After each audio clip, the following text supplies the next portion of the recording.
She stared at the menu, her hands shaking, then looked up and whispered, "I can't afford this date." The restaurant went quiet. People expected the single dad to feel awkward, maybe embarrassed.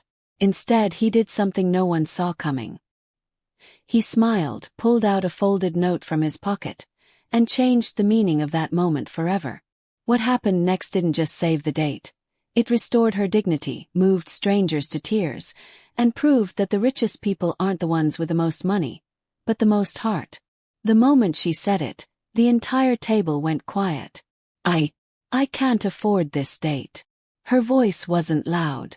It wasn't dramatic, but it carried a kind of honesty that made people pause. Across from her, Daniel Carter, single father, worn jacket, kind eyes, froze with his hand halfway to his glass of water. The waiter stopped writing. 2 tables nearby, filled with well-dressed couples and clinking wine glasses, suddenly felt closer than they should have been. And Emily wished, more than anything, that she could disappear. Emily had almost cancelled the date. 3 times, actually. She stood in her small apartment bathroom that evening, staring at herself in the mirror, smoothing down a dress she'd bought years ago for a wedding she never attended. Still fit. Barely. But it was clean, modest, and the nicest thing she owned. She checked her phone again. "Daniel, I'm outside when you're ready. No rush. No rush." He always said things like that. Emily exhaled slowly. She hadn't told him everything. Not yet. They met 6 weeks ago at the public library. She worked there part-time, 2 shifts a week, helping children with reading programs. Daniel came every Saturday with his daughter, Lily, a quiet 7-year-old with big eyes and a notebook full of drawings. Lily had taken to Emily instantly. "You read like my mom used to," Lily said once, without realizing how heavy those words were. Daniel had gone silent that day. Emily noticed. She always noticed things like that. They started talking. First about books. Then about parenting. Then about life. Daniel never talked much about money. But he never complained either. When he asked Emily to dinner, she hesitated. "I'm not really a fancy restaurant person," she'd said. "That's okay," he replied. "Neither am I." She didn't know then that he had already chosen the nicest restaurant in town. The restaurant glowed with warm lights and polished wood. Soft piano music drifted through the air. It wasn't extravagant, but it was clearly not cheap. Emily felt her stomach tighten the moment they walked in. "This place is too nice."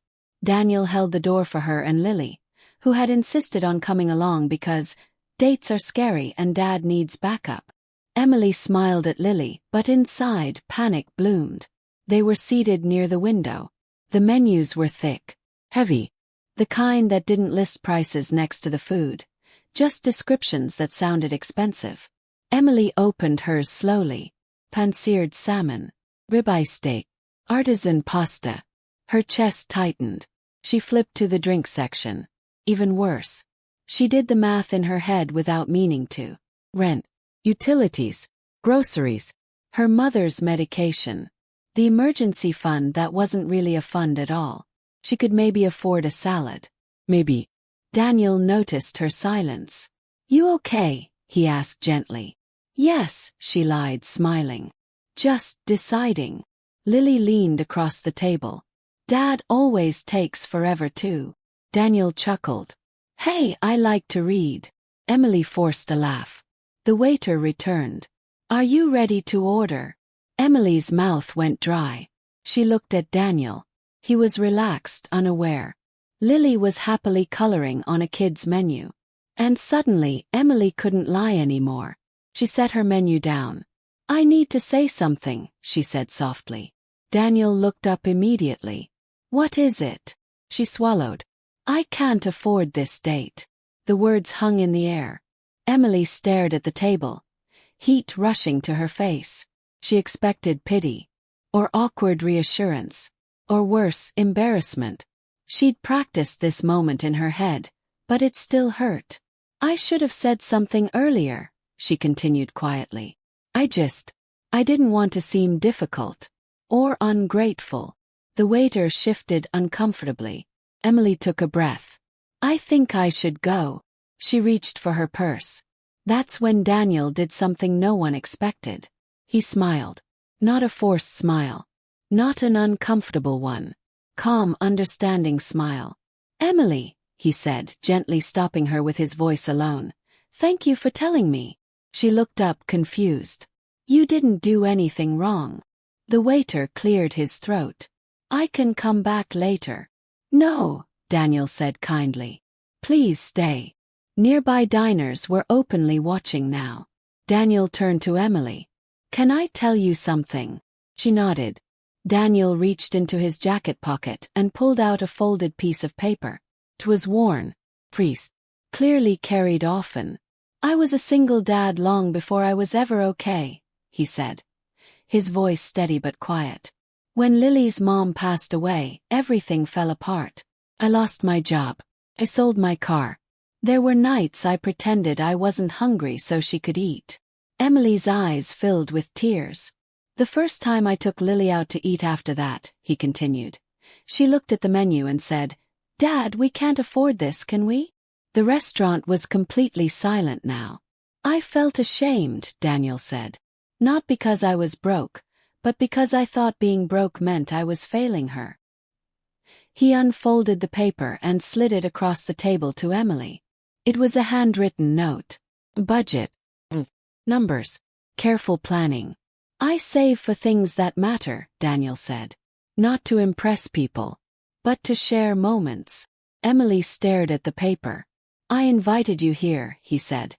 "Not because it's expensive, but because I wanted tonight to feel special." He leaned forward slightly.